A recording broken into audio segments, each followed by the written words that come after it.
ბათუმში პროკურორ ფრიდონ ქარცივაძის სამსახურეობრივი ავტომობილი დაწვეს. ინფორმაციას საინფორმაციო სააგენტო ბინიუსი ავრცელებს.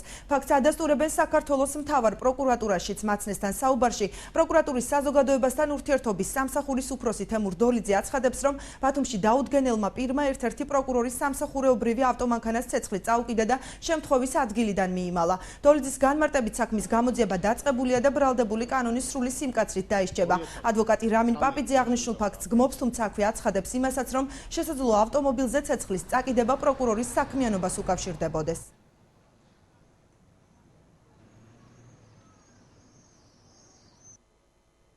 ქალაქ ბათუმში დაუდგენელმა პირმა აჭარის ავტონომიური რესპუბლიკის პროკურორის განყოფილების ერთ-ერთი პროკურორის სამსახურეობრივ ავტომანქანას ცეცხლი წაუკიდა და შემთხვევის ადგილიდან მიიმალა.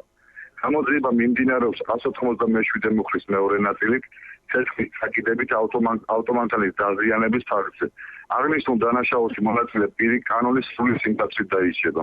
ეს ფაქტი ზოგადად არის დასაგმობი, ვისი მხრიდანაც არ უნდა იყოს და რა საფუძველიც არ უნდა ქონდეს, მაგრამ გარკვეულწილად ალბათ ეს მიანიშნებს იმაზე, რომ პასუხისმგებლობა ქვეყნის ხელისუფლებამ უნდა აიღოს ყველაფერზე, ვინაიდან მათ ხელისუფლების მოსვლამდე მოსახლეობას დაპირდნენ, რომ სამართლიანობას აღადგენდნენ და ეთყობა ვიღაცა მიფიქრა, რომ ამ გზით სამართლიანობას საკუთარი რესურსით და ძალებით აღადგენდა. რა თქმა უნდა, რასაც გამართლება არ აქვს.